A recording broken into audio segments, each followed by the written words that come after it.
Bonjour à toutes et à tous, bienvenue dans l'École du Futur, j'espère que vous allez bien. Au sommaire de cette émission, on ouvre comme toujours avec notre focus parce que bien utiliser les écrans, ça s'apprend en famille. Et au jour le jour, le Clémy vous propose un nouvel épisode de sa série La famille tout écran.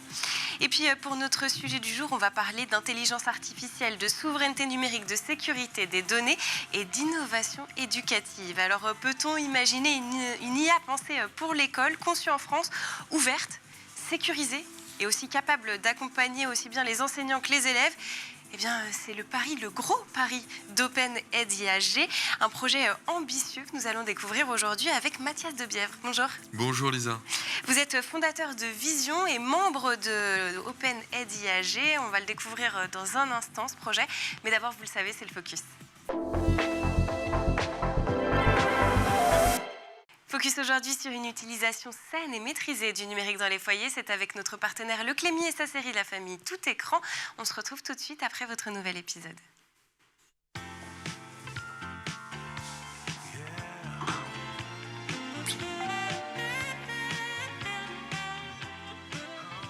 Salut ma chérie. Bonsoir. Pas de bol, c'est l'ex de Myriam. Écoute, Juliette est grande, fais-lui confiance. Hein, elle a le droit d'utiliser ses écrans jusqu'à 20h. Si elle a fait ses devoirs, c'est parfait. Le filet de pintade truffé, son écrasé de pommes de terre sont au four. Et il est pour deux, je précise. C'est pas facile. Elle est ado. Moi, j'avais pas de téléphone à son âge, alors je suis un peu paumé. Salut papa, tu fais quoi ici? Non, parce que j'avais préparé un repas et je me On parle de ton temps sur les écrans. Je me mets d'accord avec ta maman. C'est important qu'on ait les mêmes règles, même si tu as deux maisons. J'arrive pas à dormir, vous faites trop de bruit. Papa, j'ai encore faim. Je peux venir avec vous, sinon j'ai trop peur toute seule dans ma chambre. Et pour la pintade? Ah oui, je veux bien goûter ton plat. On est bien là, hein? Si vous êtes séparés, essayez de trouver des points d'entente sur la gestion des écrans et intéressez-vous au contenu que vos enfants regardent. C'est important pour leur équilibre. Est-ce qu'on lui laisse son téléphone le matin avant d'aller au lycée? Et merci d'avoir fait profiter tout le monde de ton excellent repas. Tiens, amour. Et puisqu'on parle d'écran, on va parler désormais d'IA. Et comment peut-on faire entrer l'IA dans l'école sans dépendre d'acteurs étrangers, sans mettre en danger les données des élèves et sans laisser chaque entreprise ou chaque enseignant se débrouiller seul? Voilà toutes les questions auxquelles nous allons tenter de répondre dans cette émission et surtout les questions auxquelles le consortium OpenAid IAG essaye de répondre depuis 2 ans. Et justement, nous avons le plaisir de recevoir l'un des acteurs de ce grand projet qui devrait nous aider à y voir plus clair.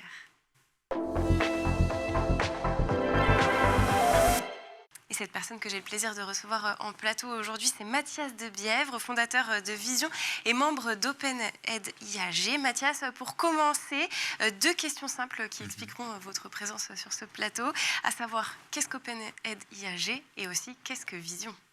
Merci Lisa, ravi de parler de ce sujet avec vous aujourd'hui. Plaisir partagé. Super. En effet, c'est assez complexe, mais on va essayer de rendre ça simple et intéressant. OpenAid IAG, c'est un consortium de différents acteurs. Il y a des académies de l'éducation nationale, il y a des EdTech, il y a des centres de recherche, on y reviendra.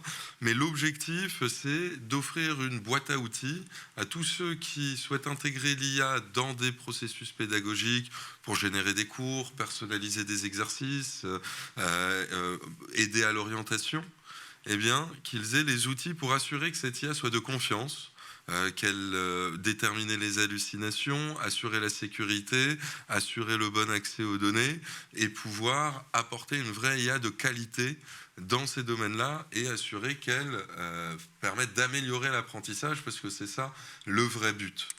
Et Vision, là-dedans, on est un intermédiaire de données. Un intermédiaire de données, c'est un acteur neutre qui garantit que dans l'échange de données, les droits, les obligations soient respectées par chacun. Et donc, dans ces projets-là, il y a beaucoup d'échanges de données et souvent personnels. Ma Vision est le garant des consentements, des échanges de données et que chacun accède aux données dont il a besoin dans un cadre sécurisé. Bon, alors j'imagine qu'à ce stade de l'émission, on n'en est qu'à l'introduction, ça reste encore un petit peu abstrait pour nos téléspectateurs, mais c'est le but de notre échange de rendre tout ça beaucoup plus clair. Et donc si je résume bien et que je simplifie un petit peu la chose, quand on parle d'OpenAid IAG, vous l'avez dit, C'est une boîte à outils commune dans laquelle chacun des acteurs va pouvoir venir piocher, qu'il s'agisse à la fois des enseignants ou potentiellement, par exemple, d'une EdTech qui a envie de développer un outil d'IA éducatif. C'est bien ça? Oui, c'est exactement ça. C'est-à-dire qu'aujourd'hui, je citais des exemples, on veut mettre un assistant pédagogique en place qui va prendre des contenus pédagogiques, qui va prendre des données de l'élève et qui va dire, en fonction de ton niveau, voilà un exercice qui te permettrait de progresser. Ça pose plein de questions.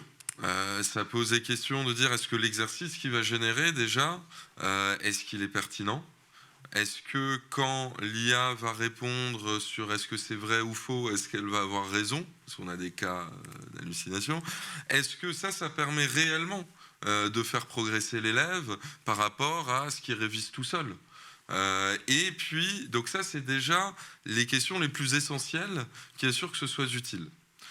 Et là-dessus, eh bien, le projet permet, avec l'ensemble des acteurs, de déterminer des outils et des garde-fous à l'IA qui seront testés en environnement réel pour pouvoir justement mesurer les résultats de l'IA, mesurer et comparer les différents exercices, détecter plus facilement quand ça ne va pas dans le bon sens.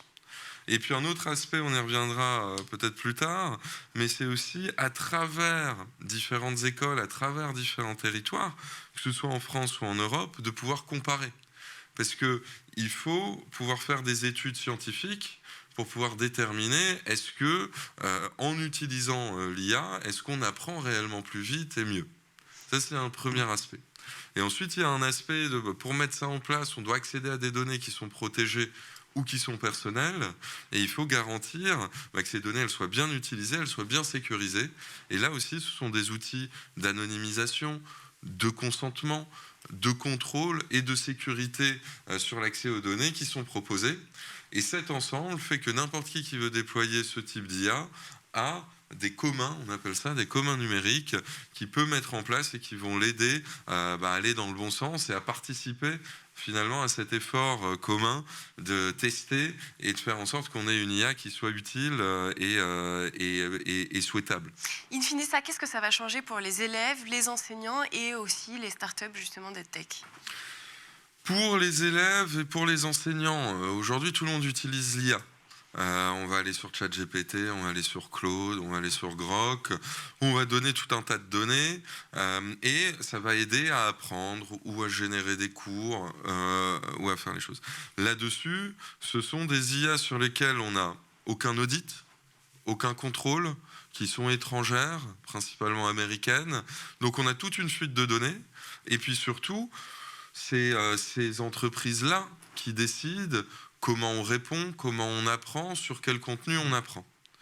Donc, si on veut plutôt avoir un modèle français-européen, il faut se dire, on va déterminer, on va faire en sorte que ça s'appuie sur le programme, on va faire en sorte qu'en effet l'IA, elle pose des questions pertinentes et qu'on puisse la contrôler, qu'on puisse la modifier et qu'on puisse la comparer à travers ces cohortes. Donc, pour l'élève, ça va faire des contenus et des réponses et un accompagnement beaucoup plus pertinent parce que ce sera sur les contenus qui voient en cours, sur le programme officiel, et ce sera aussi lié à ces données, sur mes notes, sur mes exercices, et donc sur mon niveau réel d'apprentissage. Donc ce sera beaucoup plus pertinent pour les étudiants, et pour l'ensemble de la communauté pédagogique, ce sera beaucoup plus contrôlé.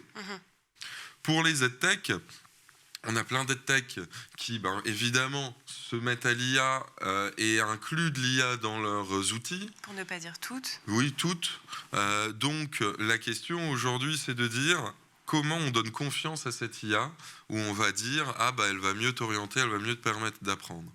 Ces outils permettent de donner confiance d'un point de vue réglementaire, mais aussi, derrière, on va pouvoir comparer entre toutes ces IA et en effet mesurer sur un temps qui doit être long avec une démarche scientifique pour pouvoir dire est-ce que réellement cet outil-là a fait progresser les élèves, comment on compare à travers différentes solutions, parce qu'aujourd'hui chaque EdTech va dire ma solution elle permet de faire ci ou ça, mais on n'a pas vraiment d'étalon on n'a pas vraiment de benchmark, on n'a pas vraiment de moyen de comparer. Là, en mettant en commun des données, en mettant en commun des outils, on peut mieux comparer. Et donc, on peut dire cette EdTech-là, en effet, elle suit les talents, elle se situe par rapport à ça, et on a un critère objectif d'évaluation. Et on peut se dire en tant qu'EdTech, ah ouais, mais ils vont venir voir ce qu'on fait, etc. Mais au final, ce sera beaucoup plus valorisant pour une EdTech de pouvoir se comparer à quelque chose de neutre et de crédible et de scientifique. Et c'est ça qui va la démarquer.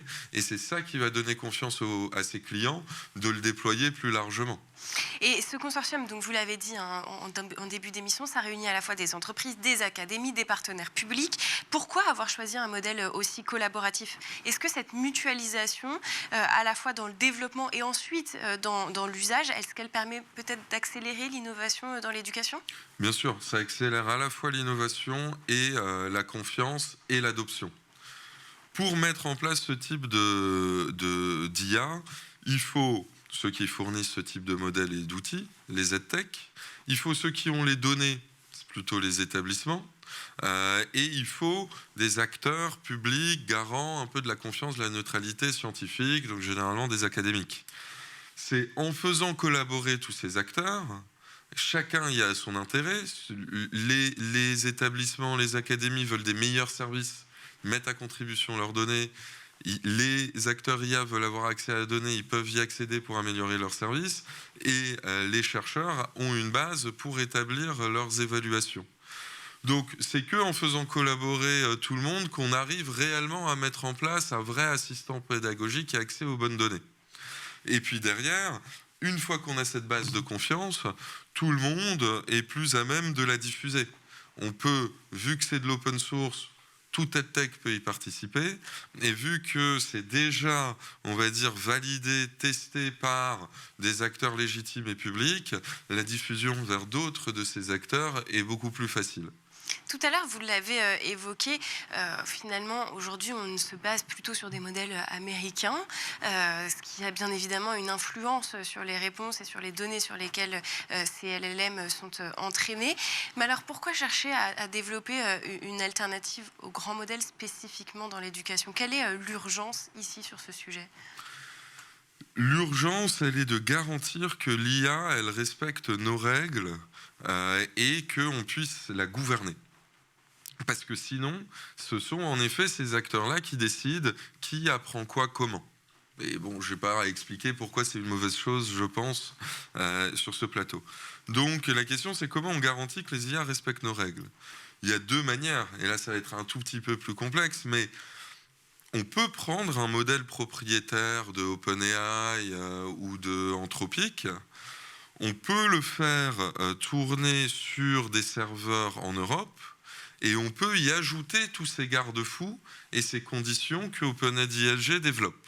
Et c'est déjà une bonne base, parce que ça va garantir qu'on contrôle à peu près ce modèle-là et qu'il respecte à peu près nos règles. Ça, juste en moyenne, c'est vraiment ce qui est appliqué aujourd'hui, ou c'est trop complexe à mettre en place? Non, c'est pas trop complexe. En fait, aujourd'hui, vu que les outils, ces outils d'IA étrangers sont facilement disponibles, ils sont utilisés directement. Avec ce qu'on a déjà mis en place avec OpenAI, quand on va voir des établissements, et avec Prometheus X, quand on va voir des établissements et de dire, bah là, vous avez un mécanisme qui permet d'assurer le contrôle, l'anonymisation des données, etc., ils l'adoptent. Donc, dès qu'il y a le choix, et que ce choix est simple à mettre en œuvre, et c'est l'objectif d'acteurs comme les nôtres, les gens l'adoptent, et on peut le faire. Mais donc, soit on peut prendre un modèle propriétaire, qui existe, etc., ou, et ça donne une garantie supplémentaire, on peut prendre des modèles qui sont open source. Le leader est Mistral, en France, et donc on peut prendre Mistral et mettre ce garde-fou par-dessus. On peut prendre le modèle Lucie, qui est un autre modèle français. La question, elle est moins du modèle que de la couche de gouvernance et de contrôle et de sécurité qu'on met autour du modèle. Et c'est tout l'objet de la boîte à outils qu'on permet. Oui, c'est ça, hein, les maîtres mots du projet, c'est finalement la souveraineté et la sécurité. Avec aussi un élément fondateur, vous l'avez dit, c'est le fait que ça soit open source.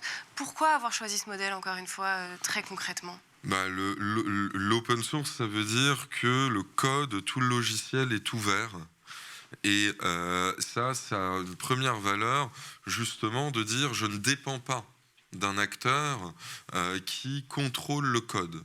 Donc, par exemple, sur OpenAI, ChatGPT, il n'y a que OpenAI qui a la main sur ChatGPT, et donc on dépend entièrement d'OpenAI pour accéder à ce modèle.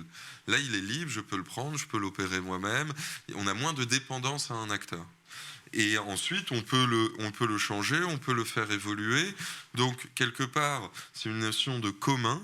On le gouverne ensemble, et ça donne plus de garanties et plus de poids face à un modèle où il n'y a qu'un acteur qui, finalement, a le contrôle sur le modèle et qui peut seul imposer ses règles. Bon, on va continuer à parler de tout ça ensemble, Mathias. Ça sera en seconde partie d'émission, mais d'abord, on prend une petite pause. Et pour ce faire, vous le savez, on va direction la planète tech. C'est la crème de la crème d'Internet, c'est la sélection de Dylan Coller.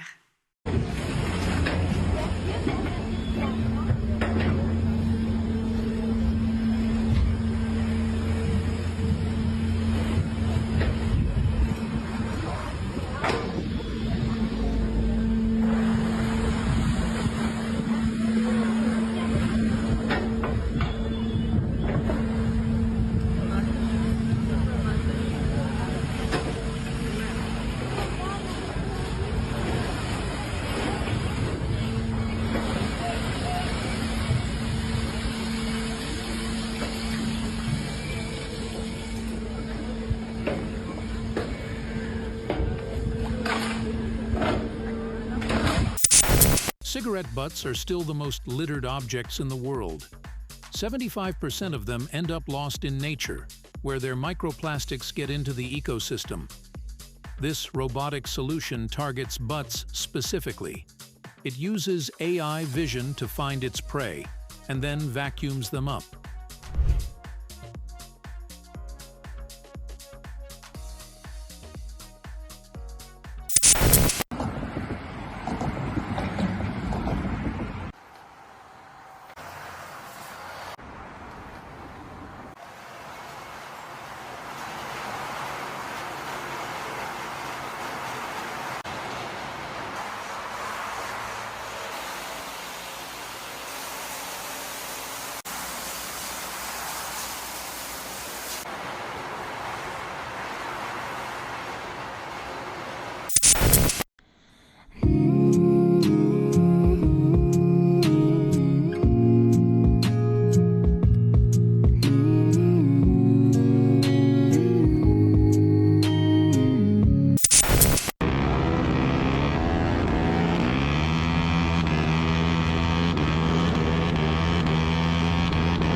Voilà de retour sur le plateau de l'École du Futur, toujours en compagnie de mon invité, bien évidemment, Mathias Debièvre, fondateur de Vision et membre d'OpenAid IAG, dont on continue à parler en seconde partie d'émission.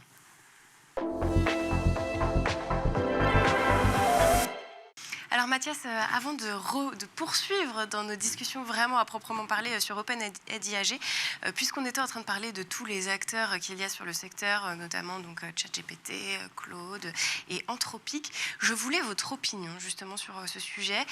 Anthropic a récemment fait appel aux autres acteurs IA pour une petite pause, prendre un petit peu de recul, histoire d'éviter une course déséquilibrée.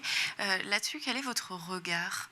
Est-ce que c'est pas un peu tard pour prendre une pause maintenant sur l'intelligence artificielle ? On est déjà lancé. Oui. Ouais. Oui, je pense que c'est absolument... c'est pas la bonne approche.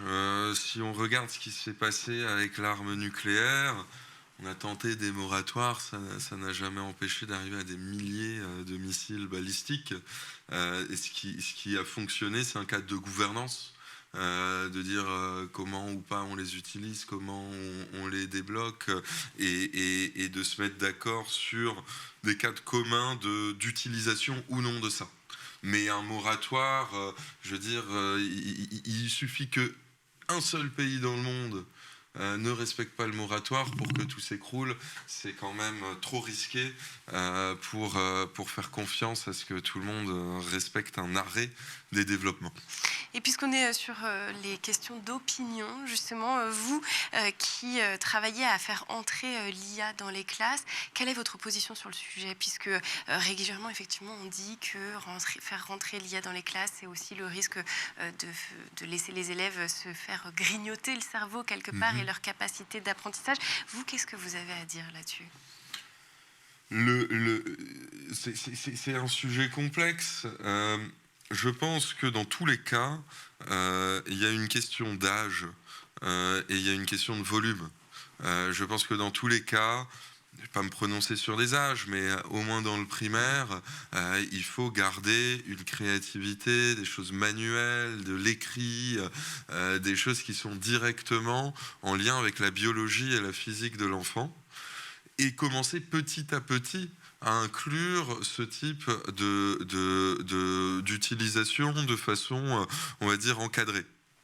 Ensuite, de l'autre côté, c'est évident qu'on ne peut pas s'en passer et qu'il faut bien l'intégrer. Et donc, c'est justement ça qui se pose comme question aujourd'hui à nous. C'est, en tant que société, avec les différentes parties prenantes, tout au long de la vie, comment on encadre ça, quelles règles on met, quel modèle on veut, et comment on l'amène justement à nos enfants. Moi, j'ai une fille de 5 ans et quelques, elle connaît les robots, elle connaît ChatGPT, Siri, etc. Mais donc, on fait des actes un peu créatifs de temps en temps, elle leur raconte des histoires, ils font les images, c'est des choses comme ça, il faut l'imaginer en tant que parent, et aussi en tant que société, institution, et mettre de la science là-dedans, mettre de l'évaluation, et ne pas dire on va l'arrêter, ne pas être naïf, et ne pas non plus le faire sans contrôle. C'est un peu évident tout ce que je dis, mais c'est important de le rappeler. Peut-être, et c'est aussi tout le sujet finalement de ce que vous faites dans ce consortium. Et d'ailleurs, c'était aussi le but de ma question, c'est que l'un de vos objectifs affichés, c'est de lever les verrous du déploiement de l'IA à l'école. Mais alors, quels sont justement ces fameux verrous, au-delà des préjugés qu'on peut avoir évoqués ensemble à l'instant? Je pense justement, après les généralités d'avant, c'est de se dire... En fait, la question à laquelle il faut répondre, c'est en quoi l'IA est utile? En quoi l'IA améliore l'apprentissage, accélère l'apprentissage et rend des êtres plus forts, plus intelligents? Alors, c'est ça la question et c'est ça le but de l'éducation. Et en fait, on ne peut pas le savoir sans le tester concrètement et le comparer et faire des études. On n'a pas le choix. Et donc, le frein aujourd'hui, je pense, il est de dire on ne sait pas l'impact que ça a et on ne sait pas l'utilité et le risque que ça a derrière. Et je pense que là, on est face à quelque chose d'entièrement nouveau. Il faut prendre une démarche scientifique, de dire on va tester à travers différents environnements, différentes approches, et avec des cycles courts, on va comparer. On va dire, tiens, une classe qu'il a utilisée, une classe qu'il n'a pas utilisée, une classe qu'il a utilisée comme ça, une classe qu'il a utilisée autrement, on le compare. Et on assure à travers ces expérimentations un cadre de base qui assure la sécurité, la transparence, le contrôle. Et puis, on assure aussi un partage des données entre tous ces acteurs pour que, là, c'est plutôt le rôle de la recherche, ils puissent venir comparer et dire, objectivement, cette approche-là a mieux marché qu'une autre. Mais on voit bien qu'il faut à la fois des choses très concrètes avec des acteurs qui veulent le tester de manière opérationnelle et mettre des outils dans les mains des enseignants et des élèves et tester différentes approches avec tout le cadre dont on parlait avant. Et puis, il faut un modèle, quelque part, de société de collaboration qui se disent on ne sait pas tout, mais si on ne s'y met pas, on ne le saura pas, et c'est d'autres qui vont nous imposer leur modèle à eux. Et justement, dans tous ces verrous qu'on peut avoir aujourd'hui, il y a les questions donc, de sécurité qui sont primordiales et aussi les questions de transparence, parce que ça, c'est l'un des grands problèmes aujourd'hui, c'est que les IA restent des boîtes noires. Pourquoi c'est important qu'une IA puisse expliquer, surtout une IA éducative, qu'elle puisse expliquer ses réponses ? Ça revient à contrôler comment on apprend et qui décide ce qu'on apprend. L'important, c'est de pouvoir, déterminer sur quelles données elle se base, évaluer si les réponses, les apprentissages qu'elle donne sont conformes à la base et au programme pédagogique. S'il n'y a pas de biais aussi. Et ensuite, il y a la question des biais. Et la question des biais, ça va être, par exemple, je vais... ça peut être sur le sexe, ça peut être sur des zones géographiques. Je vais plus ou moins donner des exercices plus ou moins difficiles ou orienter plutôt vers telle ou telle filière. Et ça, encore une fois, c'est une question de comparaison. Si on ne peut pas prendre un modèle et qu'il n'est pas transparent, et on ne peut pas le tester indépendamment sur des données qu'on maîtrise, et de le comparer et d'évaluer les biais de façon neutre, on ne pourra pas lui faire confiance. Et on sera tributaire de ceux qui fournissent les IA qui disent « vous inquiétez pas, on n'a pas de biais ». Donc là-dessus, on a l'IA Act qui règle ça dans la loi. Il s'agit ensuite de l'appliquer parce qu'il dit il faut être transparent, il faut garantir qu'il n'y a pas de biais, il faut une évaluation scientifique. Donc ça, j'invente rien. La question, c'est comment on fait en sorte que ce soit d'une part appliqué et testé et que ce soit adopté par les fournisseurs d'IA. Et ça, la démarche qu'on met en œuvre collaborative, où on a tout un réseau d'écoles, d'établissements qui disent « nous, on veut des IA comme ça », ça force aussi du côté privé des fournisseurs d'IA ou d'EdTech de dire si je veux accéder à ce marché, je dois commencer à jouer les règles, montrer patte blanche, ouvrir les choses et permettre d'être audité et d'être comparé.